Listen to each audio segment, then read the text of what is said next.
क्या आपने कभी सरकारी रोबोट देखे हैं? अगर नहीं तो मंगलवार को रीवा कलेक्ट्रेट पधारिए। यहाँ न्याय नहीं मिलता, यहाँ समाधान नहीं होता, यहाँ बस एक मशीन की तरह पावती बांटी जाती है।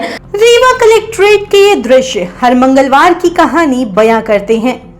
लाठी टेकते बुजुर्ग, तपती धूप में खड़े फरियादी और आंखों में एक उम्मीद, लेकिन जैसे ही उनकी बारी आती है उन्हें सुनने वाला कोई नहीं, बस एक कागज जिसे प्रशासन पावती कहता है। 30 साल से ये जन सुनवाई में आ रहे हैं। साल में 10 बे 15 बे यहाँ अर्जी देते हैं, कोई सुनवाई नहीं होती आज तक। रीवा कलेक्ट्रेट की जन सुनवाई मजाक बन गई है, क्योंकि जाकर के आवेदन दे दीजिए और पावती जाके ले लीजिए। कोई विभाग, कोई अधिकारी के लिए वो नहीं किया जाता है। दूर दराज के आए गांवों से अपनी लाठी ठेकते हुए उन बुजुर्गों की आंखों में झांकिए जो रीवा कलेक्टर श्रीमती प्रतिभा पाल की एक झलक पाने और अपनी व्यथा सुनाने के लिए घंटों धूप में तपते हैं, लेकिन अफसोस उन्हें मिलता है सिर्फ एक कोरा कागज।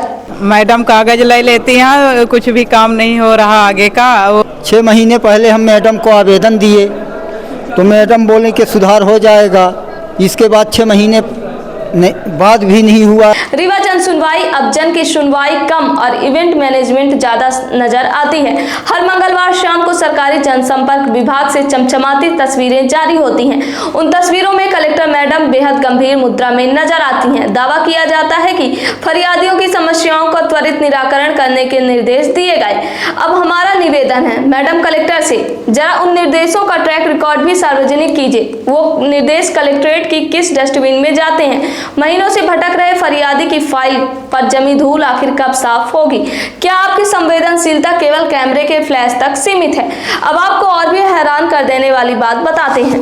हैरानी की बात यह है कि रीवा कलेक्ट्रेट के अधिकारी अंतर्यामी हो चुके हैं। यहाँ जन सुनवाई में आया रीवा कलेक्ट्रेट, और जो सुनवाई अधिकारी बैठे हैं उनको मैंने बताने के लिए कोशिश किया तो सालों से मैं परेशान हूँ रिहायशी कटवाने के लिए, जबकि वो प्लाट खाली है तो वो अधिकारी सुनने के लिए तैयार नहीं, बोले जाओ वहाँ रिसीव ले लो।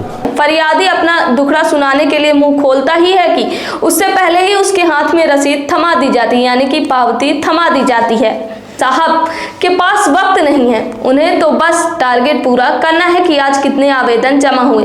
क्या प्रशासन का काम केवल पोस्ट ऑफिस की तरह डाक जमा करना ही रह गया है? हमारी टीम ने जब फरियादियों से बात की तो व्यवस्था की कलाई खुल गई। कोई 3 महीनों से किराया नहीं है साहब, उधार लेकर आता हूँ, हर बार बस रसीद दे देते हैं। कई सालों से पावतियों का ढेर लग गया है पर जमीन से कब्जा नहीं हटा। अधिकारी आवेदन लेते हैं और उसे उसी विभाग को भेज देते हैं जिसके खिलाफ शिकायत है, यानी चोर को ही चाबी सौंप दी जाती है। मैडम, आपकी कुर्सी के नीचे सिसकती इस जनता की आह क्या आप तक नहीं पहुंचती? क्या जन सुनवाई केवल एक कागजी कोरम पूरा करने की जगह है? अगर आप और आपके अधीनस्थ अधिकारी जनता की बात सुनने का धैर्य नहीं रखते तो इस सुनवाई का शब्द हटाकर इसका नाम पावती वितरण केंद्र क्यों नहीं रख देते?